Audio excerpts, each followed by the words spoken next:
Hello दोस्तों, आज मैं आप लोग को फिजिक्स क्लास 10th का बताने जा रहा हूँ, जो कि मैं इसका कुछ पार्ट में बना चुका हूँ। जिस पार्ट 1 से लेके पार्ट 10 तक 1 2 3 4 5 6 7 8 9 10 पार्ट तक इसका बन चुका है दोस्तों। अब हमारा ये पार्ट नंबर 11 चलेगा। ये फिजिक्स लेसन फर्स्ट का है, प्रकाश चैप्टर से है। एक ही चैप्टर में मैं प्रकाश के परावर्तन और अपवर्तन और लेंस तीनों चीज़ एक ही पार्ट में बना रहा हूँ। मतलब पार्ट 1, पार्ट 2, पार्ट 3, पार्ट 4 से लेके हमारा पार्ट नंबर 11 तक चल रहा है दोस्तों। इसमें हमारा जो पढ़ाया गया है दोस्तों, इसमें प्रकाश का परावर्तन, प्रकाश का अपवर्तन भी चल चुका है। अब हमारा ये लेंस से संबंधित हमारा चलेगा दोस्तों। लेंस से संबंधित जो कुछ मैं पीछे लेंस से संबंधित मैं बता चुका हूँ।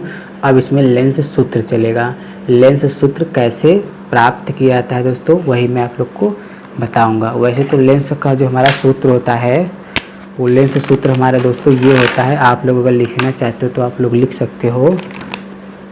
हमारा लेंस सूत्र होता है 1/f इक्वल टू होता है 1/v माइनस 1/u। ये हमारा होता है लेंस का सूत्र दोस्तों। तो जो भी स्टूडेंट इसका सूत्र लिखना चाहते हैं वो लिख लें, क्योंकि क्लास 10th में प्रूव करने के लिए नहीं है दोस्तों। और ये हमारा जो वीडियो बना है दोस्तों, स्पेशल क्लास 10th के लिए ही बना है दोस्तों, क्योंकि इसमें क्लास 10th के सारे पार्ट में बनाया हूँ स्टेप बाय स्टेप। आप फेयर भी बना सकते हैं दोस्तों। तो ये जो मैं सूत्र प्रूफ कराऊंगा, ये 12th वाले भी अपना इसे उतार सकते हैं, क्योंकि उसमें प्रूफ सहित दिया है दोस्तों। तो ये वीडियो हमारा वैसे स्पेशल क्लास 10th के लिए है, मगर इसे 12th वाले भी इसे पढ़ सकते हैं दोस्तों। तो क्लास 10th के लिए बस लेंसों से संबंधित संबंध अगर पूछेगा तो आपको बस इतना ही लिखना है दोस्तों। और अगर प्रूफ सहित सीखना चाहते हैं तो आइए हम आप लोग को प्रूफ सहित सिखाने जा रहे हैं दोस्तों। तो चलिए देखते हैं। तो हम एक लेंस बना लेते हैं दोस्तों। क्या बना लेते हैं? हम क्या बना लेते हैं? लेंस बना लेते हैं, जो कि हमारा ये लेंस में यहाँ पर थोड़ा सा लेंस का फिगर बना दे रहा हूँ दोस्तों। ठीक है दोस्तों, ये हमारा एक लेंस तैयार हो गया दोस्तों। ये क्या हमारा एक लेंस है।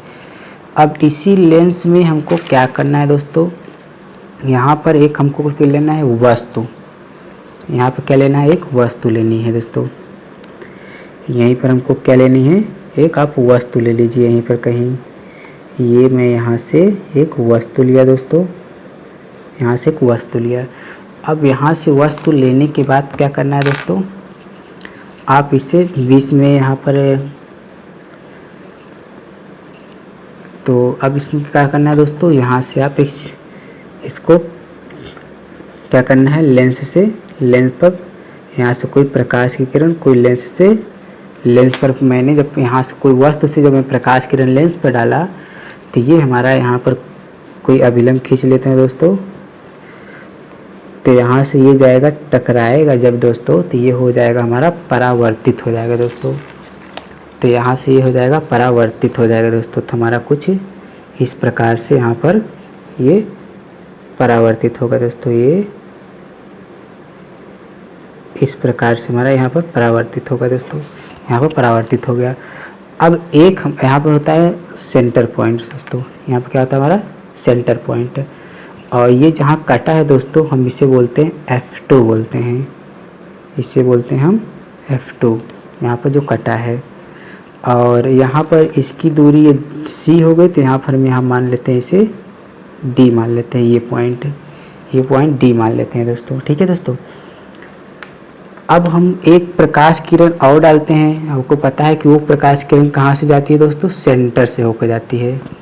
कहाँ से होकर जाती है? सेंटर से होकर निकलती है दोस्तों। तो मैं एक प्रकाश किरण और यहाँ पर सेंटर से होकर डाल रहा हूँ, यहाँ से दोस्तों। ये यहाँ से सेंटर से मैंने जब होकर एक प्रकाश की किरण से यहाँ पर से गुजारा, तो ये कुछ ऐसे निकल जाएगी और यहाँ पर आके यहीं कट करेगी दोस्तों। यहीं पर कट करेगी, ये सीधा इधर निकल जाएगी और इधर निकल जाएगी। तो यहीं पर कट करी दोस्तों। जब यहाँ पर कट करा तो यहाँ पर भी एक हमारा प्रतिबिंब बनाएगा दोस्तों। क्या बनाएगा? जब वस्तु से कोई प्रकाश किरण वहाँ से जाएगी तो यहाँ पर हमारा एक प्रतिबिंब बनाएगा। तो हम इस वस्तु का नाम दे देते हैं दोस्तों A इसको हम दे देते हैं बी। ठीक है दोस्तों, और जो प्रतिबिंब बना रहा है इसका हम नाम दे देते हैं क्या दोस्तों, ए डैश, इसका नाम दे देते हैं बी डैश। ठीक है दोस्तों, ए डैश और बी डैश। ठीक है दोस्तों, आप चिन्ह परिपाटी का नियम भी पढ़े होंगे, तो पहले मैं कुछ और बता दे रहा हूँ फिर आपको बता रहा हूँ दोस्तों। तो यहाँ पर एक चीज़ आपको समझना है, ये हमारा क्या है, उत्तल लेंस के लिए है दोस्तों। किसके लिए, लेंस सूत्र है उत्तल लेंस के लिए। ठीक है दोस्तों, ये हमारा सूत्र किसके लिए है, उत्तल लेंस के लिए सूत्र है। तो यहाँ पे लिख दे रहे हैं उत्तल लेंस, ये हमारा उत्तल लेंस के लिए सूत्र है दोस्तों। ठीक है दोस्तों, तो अब यहाँ पर जो हमारा ये मेन पॉइंट ये वाला जो होता है दोस्तों, ये हमारा होता है मुख्य अक्ष होता है। इसे क्या बोलते हैं, मुख्य अक्ष, इसे बोलते हैं मुख्य अक्ष बोलते हैं। और दोस्तों यहीं पर हमारा यहाँ पर F2 है, तो सेम दूरी पर यहाँ भी क्या हो जाएगा, F2 ही होगा, सेम दूरी पर F2 होगा। ठीक है दोस्तों, ये F2 हो गया। अब हमको एक चीज़ और आपको यहाँ पर बताना है, बताना क्या, मैं लिख दे रहा हूँ दोस्तों, वस्तु की दूरी, यहाँ पे लिख दे रहा हूँ दोस्तों वस्तु की दूरी, यहाँ नहीं दोस्तों, मैं ऊपर लिख दे रहा हूँ, यहाँ पर यहाँ लिख दे रहा हूँ वस्तु की दूरी। वस्तु की दूरी सदैव माइनस में होती है और इसे यू से दिखाते हैं। क्यों दिखाते हैं दोस्तों, मैं यहाँ पर दिखा रहा हूँ, ये हमारा वस्तु है। आप चिन्ह परिपाटी का नियम पढ़े होंगे कि जो हमारा सी केंद्र होता है, ये सी जो होता है केंद्र, प्रकाशी केंद्र बोलते हैं, प्रकाशी केंद्र की दिशा में सभी दूरियां क्या होती है, प्लस में होती है, अर्थात इधर सभी दूरियां क्या हो जाएंगी, धनात्मक होंगी। अब प्रकाशी केंद्र के विपरीत दिशा में सभी दूरियां क्या होती है दोस्तों, ऋणात्मक होती है। क्या होती है, यहाँ पर ऋणात्मक होती है। प्रकाशी केंद्र के आगे की दूरियां क्या होती है, धनात्मक होती, प्रकाशी केंद्र के पीछे की दूरियां क्या होती है, ऋणात्मक होती। अर्थात प्रकाश की केंद्र की दिशा में दूरियां धनात्मक होगी, प्रकाश की केंद्र की दिशा के विपरीत दूरियां ऋणात्मक होगी, और ऊपर की तरफ सभी दूरियां प्लस में होगी, नीचे की तरफ सभी दूरियां माइनस में होगी। तो हमारा ये वस्तु है, तो वस्तु जो प्रकाशिक केंद्र और वस्तु के बीच की दूरी क्या कहलाती है, यू कहलाती है दोस्तों। तो यहाँ से यहाँ तक की दूरी हमारी क्या कहलाएगी, माइनस यू हो जाएगी दोस्तों। क्लियर हुआ दोस्तों। अब हमारा क्या हो जाएगा, प्रतिबिंब की दूरी, यहाँ पे मैं लिख दे रहा हूँ प्रतिबिंब की दूरी। प्रतिबिंब की दूरी क्या हो जाएगी दोस्तों, प्रतिबिंब की दूरी हम v से दिखाते हैं। प्रतिबिंब की दूरी, अब प्रतिबिंब की दूरी हमारा कहाँ प्रतिबिंब बना है दोस्तों, ये हमारा प्रतिबिंब बन रहा है, यहाँ प्रतिबिंब बना है। अर्थात जो हमारा ये उत्तल लेंस है, लेंस से लेके प्रतिबिंब तक की दूरी हमारी क्या कहलाएगी, v कहलाएगी दोस्तों। ये हमारा यहाँ प्रतिबिंब बना है दोस्तों, ये देखिए ये क्या है, प्रतिबिंब है। यहाँ से यहाँ तक की दूरी क्या कहलाएगी, v कहलाएगी दोस्तों। अब अगला हमारा दोस्तों फोकस दूरी, अगला क्या आ जाएगा, फोकस दूरी। फोकस दूरी क्या आ जाएगा दोस्तों, यफ हमारा कहाँ से, फोकस दूरी कहाँ से बनेगा दोस्तों, कैपिटल एफ और वक्रता केंद्र की दूरी, यहाँ से यहाँ तक की दूरी, यहाँ से यहाँ तक की दूरी हमारी यफ कहलाएगी, स्मॉल एफ होती है दोस्तों। ठीक है दोस्तों, क्लियर हो गया, क्योंकि ये सब धनात्मक की दिशा में इसलिए सब प्लस में होंगे और ये हमारा उल्टा साइड में इसलिए माइनस में होगा। अब यहाँ पर हमको हल करना है दोस्तों, यहाँ पर हल करना है। यहाँ पर देखिए हमारा दो एंगल बन रहा है, एंगल एक यहाँ बन रहा है दोस्तों त्रिभुज टाइप का, और एक यहाँ बन रहा है दोस्तों। मैं दोनों को अलग अलग करके दिखा दे रहा हूँ दोस्तों। देखिए दोस्तों, एक यहाँ हमारा एंगल बन रहा है, ये यहाँ देखिए दोस्तों ये बन रहा है दोस्तों, और एक हमारा रेड में यहाँ बना है दोस्तों, ये एक बना है एंगल। तो इसी एंगल में अब हमको हल करना है। क्या हल करना है दोस्तों, आइए समझाते हैं आपको। Angle A B C, angle A B C यहाँ लिख लेते हैं त्रिभुज, एंगल नहीं दोस्तों त्रिभुज, त्रिभुज ए बी सी व अब क्या लेंगे दोस्तों, त्रिभुज ए डैश बी डैश सी। दोस्तों ये पूरा त्रिभुज लेना है आपको, ये यहाँ तक की ने आधा ही लिया दोस्तों, तो आपको लेना क्या है, पूरा लेना है। ये दोस्तों ये यहाँ से पूरा तक आपको लेना है। ठीक है दोस्तों, ये यहाँ पे नहीं लेना है, भाई मिस्टेक यहाँ गलती हो गया मुझसे, ये इतना नहीं लेना है दोस्तों, ठीक है, इसको नहीं लेना है, ठीक है दोस्तों। तो ये आपकी पूरी दूरी लेनी है, तो आपको यहाँ पे लेना है, तो क्या हो जाएगा सी और सी हो जाएगा, और क्या हो जाएगा ए डैश बी डैश, यहाँ पर डैश है दोस्तों, हो जाएगा ए डैश बी डैश। समरूप हैं, क्या है दोस्तों, एक दूसरे के समरूप हैं, ये क्या है, एक दूसरे के समरूप है दोस्तों।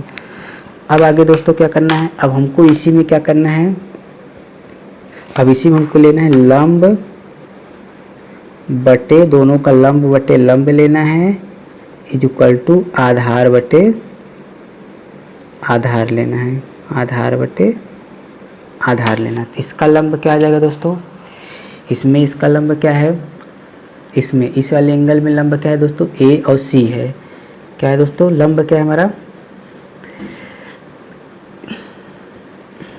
ए बी लंब ये है दोस्तों, ये इसे हम लंबाई कहते हैं, लंब ये है, इसको हम लंब कहते हैं, इसे आधार कहते हैं, ये कड़ होता है दोस्तों। मैं इधर बगल में एक फिगर छाप दे रहा हूँ दोस्तों, आप समझ लीजिए, यहाँ पर ये यहाँ पर मैं एक फिगर छाप दे रहा हूँ दोस्तों,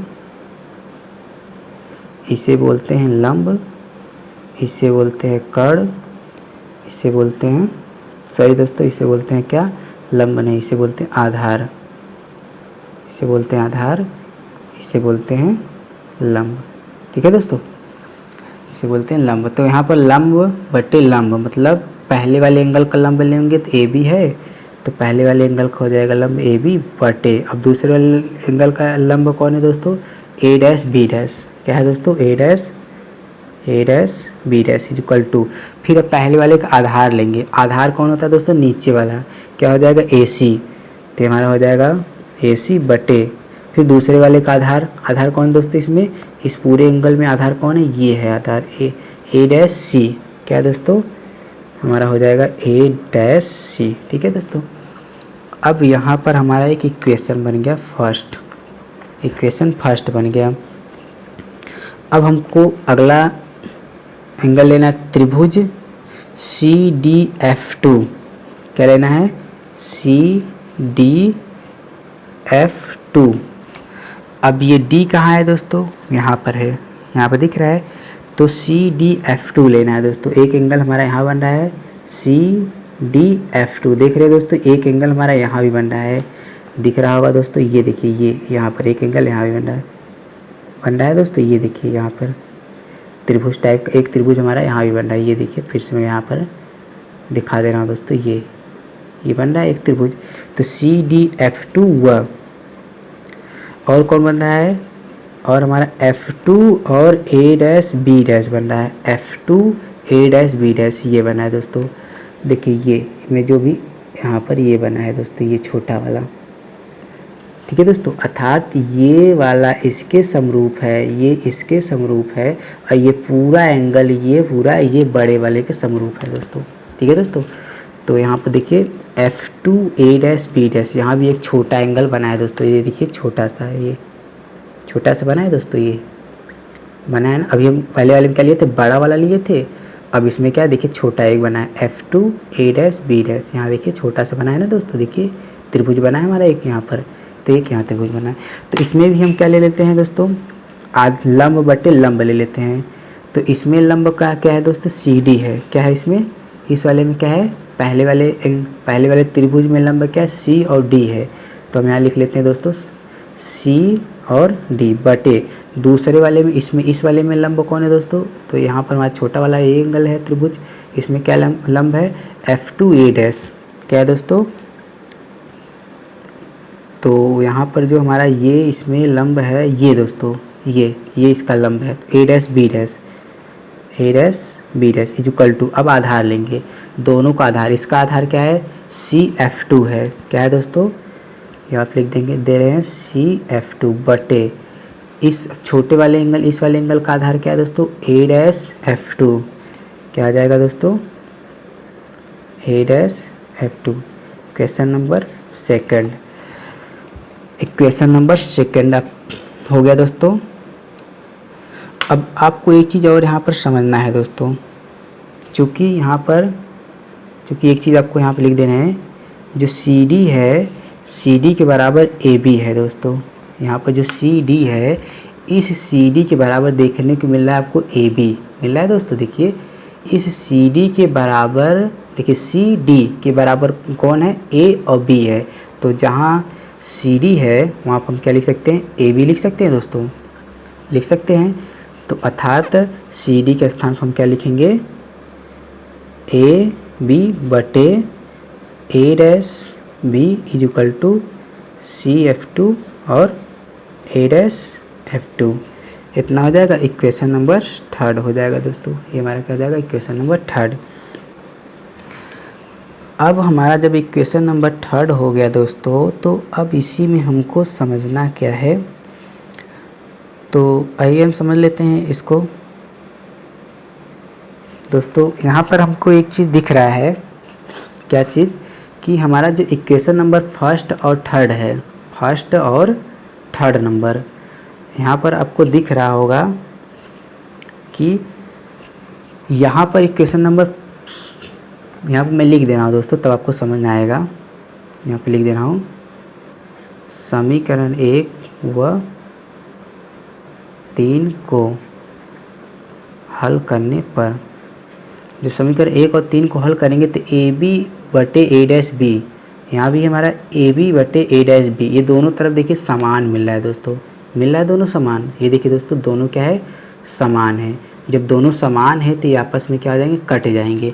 जब कट जाएंगे तो इसके बटे बराबर इसके बटे ये इसका बराबर हो जाएगा, मतलब ये इसके बराबर है तो ये इसके भी बराबर होगा दोस्तों, और ये दोनों समान है तो ये कट जाएंगे।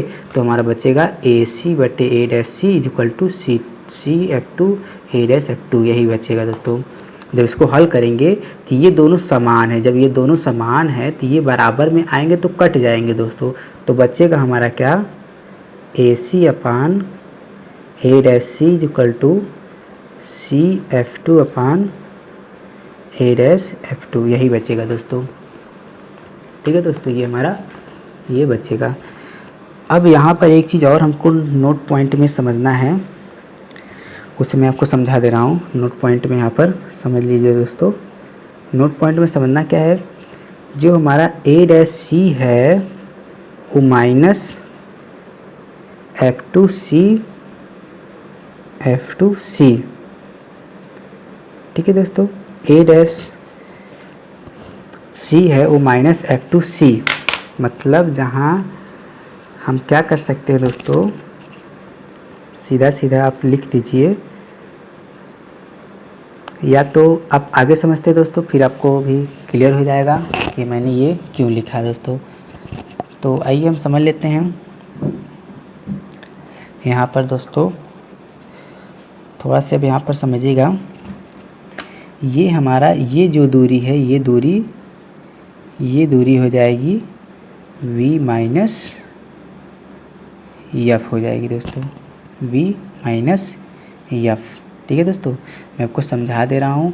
देखिए ये क्या है, ए डैश सी है, कहाँ है दोस्तों, ए डैश सी, यहाँ से यहाँ तक की दूरी, फिर माइनस क्या है दोस्तों, एफ टू सी, फिर क्या है एफ टू सी, मतलब इस पूरे में से यहाँ से लेके यहाँ तक में से क्या घटाए, एफ टू सी घटा दिए हैं, तो मिला हमको दोस्तों ये इतनी दूरी प्राप्त हुई दोस्तों, इतनी दूरी हमारी प्राप्त हुई दोस्तों।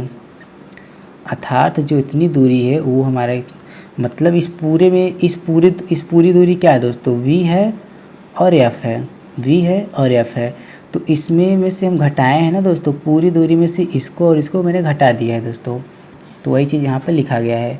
अगर आपको नहीं समझ आ रहा है दोस्तों तो हम आगे हल करें, आपको ऑटोमेटिक समझ आ जाएगा आपको समझ।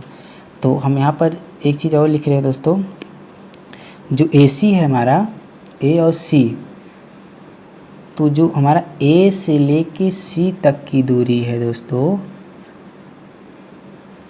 वो दूरी हमारी क्या है, u है। देखिए यहाँ पर दिख रहा होगा दोस्तों, a से लेके c तक की दूरी माइनस u है। तो यहाँ पर हम a से लेके c तक की दूरी क्या रखेंगे दोस्तों, माइनस u रखेंगे। तो यहाँ हमने रखा क्या, माइनस u बटे a डैश सी की दूरी क्या होगी दोस्तों, v होगी। ए डैश सी की दूरी क्या हो जाएगी v। ए डैश सी की दूरी क्या होगी v। आप यहाँ देख रहे हैं दोस्तों ए डैश सी तक की दूरी क्या है v है दोस्तों। इतना क्लियर हुआ। अब आगे समझते हैं। Is equal to C F two की दूरी जो हमारी है वो हमारा f है दोस्तों। देखिए दोस्तों यहाँ पर सी एफ टू, सी से लेके एफ तक F2 की दूरी क्या है f है दोस्तों। तो हम यहाँ पे लिखेंगे क्या f, यहाँ पे लिखेंगे f। ठीक है दोस्तों, क्या लिखेंगे f बटे ए डैश एफ टू की दूरी क्या है। यहाँ पे देखिए दोस्तों ए डैश F2 इतनी की दूरी मैंने अभी क्या निकाला था, इस पूरे में से इतना को घटा दिया था। ठीक है दोस्तों, हमको क्या निकालना है ए डैश F2 की दूरी प्राप्त करनी है। तो ए डैश F2 की दूरी प्राप्त करने के लिए हमको क्या करना पड़ेगा दोस्तों, ए डैश सी में से, इस पूरे में से ए डैश सी में से माइनस करना पड़ेगा F2C माइनस करना पड़ेगा। तो यहाँ की दूरी तो मिल जाएगी दोस्तों। फिर समझिए दोस्तों ए डैश F2 की दूरी हमको ज्ञात करनी है, हमको नहीं पता कि यहाँ की दूरी क्या है। तो इस पूरे में से ए डैश सी, इस पूरे में से ए डैश सी में से घटाना है हमको, घटाने के चिन्ह लगाना है F2 माइनस सी। इस पूरे में से यहाँ से लेके यहाँ तक की दूरी अगर इतना घटा देंगे तो हमको यहाँ की दूरी प्राप्त हो जाएगी, जैसा कि मैंने यहाँ पर लिखा है दोस्तों। ए डैश सी पूरे में से F2C घटा देंगे तो हमको दूरी मिल जाएगी दोस्तों। यहाँ की दूरी हमको मिल जाएगी और यहाँ की दूरी हमारी क्या है दोस्तों v माइनस एफ है दोस्तों। ठीक है दोस्तों, मतलब हम इसको इस ये वाला दूरी है ए डैश सी जो हमारा है, ए डैश सी जो हमारा जो v है माइनस F2C दूरी जो हमारा ये f है, इस पूरे में से जो घटाएंगे वो दूरी हमारी यहाँ की दूरी कहलाएगी। तो इस पूरे को हम ऐसे रख सकते हैं दोस्तों, फिर घटाएंगे तो यहाँ पर ए डैश F2 की दूरी हो जाएगी v माइनस एफ। क्लियर हुआ दोस्तों, इतना आप लोग को क्लियर हो गया होगा। अब आगे समझाते हैं दोस्तों, आगे नेक्स्ट पेज में हम समझते हैं। यहाँ पर नेक्स्ट पेज में तो अब क्या करना पड़ेगा दोस्तों, यहाँ पर जो हमारा ये मान निकला था, क्या निकला था u upon v is equal to f upon v minus f. अब इसका गुणा कर दीजिए दोस्तों तिर्यक में, इसका गुणा इसमें करेंगे तो ये हमारा हो जाएगा माइनस यू ऐसे गुणा, ऐसे हम लिख सकते हैं दोस्तों, ब्रैकेट में गुणा भी नहीं करे हैं, इज इक्वल टू इसका गुणा करेंगे इसमें तो v f हो जाएगा, इसका गुणा इसमें करेंगे तो माइनस यू v हो जाएगा, इसका गुणा इसमें करेंगे तो प्लस यू f हो जाएगा, क्योंकि माइनस गुणा माइनस में होगा तो प्लस हो जाएगा दोस्तों, is equal to v f। इतना क्लियर होगा दोस्तों। अब हम क्या करते हैं इसमें, इस सभी में क्या करते हैं यू वी एफ से क्या कर देते हैं, यहाँ लिख लीजिएगा दोस्तों। यहाँ पर इस सभी में क्या करना है, यू वी एफ से क्या करना है दोस्तों, भाग देना है। एक में देते तो कुछ होता समस्या होता, हम तो सभी में दे रहे हैं और एक से नहीं दे रहे, यू वी एफ तीनों से दे रहे हैं, भाग देने पर। ठीक है, तो हम इसी सभी में क्या दे रहे हैं, यू वी एफ से भाग दे रहे हैं दोस्तों। तो यहाँ पर u v plus u f is equal to v f. चलिए दोस्तों देते हैं, यहाँ पर हो जाएगा यू वी एफ, यहाँ पर हो जाएगा यू वी एफ, फिर इसमें भाग देंगे तो क्या आ जाएगा यू वी एफ, भाग देना है दोस्तों। अब देखिए दोस्तों यू वी से यू भी कट जाएगा, ठीक है दोस्तों, और यू एफ से यू एफ कट जाएगा, कट रहा है दोस्तों, और वी एफ से वी एफ कट जाएगा। तो बचेगा हमारा क्या दोस्तों, माइनस यू दोस्तों। यहाँ पर ऊपर कुछ नहीं बचा है दोस्तों, ऊपर सिर्फ बचा माइनस बचा है, -1 अपान v बचा है दोस्तों, क्या बचा है दोस्तों, -1/, यहाँ पर दोस्तों मैं मिस्टेक कर दे रहा हूँ दोस्तों, यफ बचा है दोस्तों। क्या बचा है, यफ। तो -1/, क्या बचा है, यफ। देखिए दोस्तों यफ ही बचा है ना, फिर +1/, क्या बचा है, वी, फिर इक्वल टू ऊपर क्या बचा है, 1/u, यही बचा है दोस्तों। अब हमको क्या करना है, f इक्वल टू निकालना है दोस्तों। क्या निकालना है, f इक्वल टू। तो v को यहीं रहने दीजिए, प्लस जो v है इसको यही रहने दीजिए। हम क्या करेंगे दोस्तों, इसको थोड़ा यहाँ से कट करें दोस्तों। हम क्या कर रहे हैं दोस्तों, जो हमारा ये v है, ऐसा सही था दोस्तों हमारा, फिर से कट कर दिए हम। यहाँ पे लिख देना दोस्तों, यहाँ पर जो हमारा v है इस v को यही रहने दीजिए, जो v है यही रहने दीजिए। क्या करना है दोस्तों, इस v को यही रहने दीजिए और हमको क्या करना है, इस 1/u को बराबर के आगे ला दीजिए। और ये बराबर के आगे आएगा दोस्तों तो ये प्लस में था, ये क्या आ जाएगा, माइनस में हो जाएगा। और ये बराबर के उस तरफ जाएगा तो माइनस में रहेगा तो ये क्या आ जाएगा, प्लस में हो जाएगा दोस्तों। समझ आ रहा है दोस्तों, ये तो यही हमारा क्या करना था, प्रूफ करना था। अर्थात हम 1/f equal to 1/v minus 1/u, इसको ऐसे लिख सकते हैं दोस्तों। इसी को हमको क्या करना था, प्रूफ करना था दोस्तों। तो ये हमारा हो गया प्रूफ। लेंस का सूत्र यही है दोस्तों। तो यहाँ पर आप स्क्रीनशॉट ले लीजिए। यहाँ पर मैं एक बार पुनः दिखा दे रहा हूँ पूरा दोस्तों, आप लोग इसका स्क्रीनशॉट ले लीजिए। ठीक है दोस्तों, ये फिर यहाँ से आप इस साइड स्क्रीनशॉट लीजिए यहाँ से दोस्तों। Thank you for watching.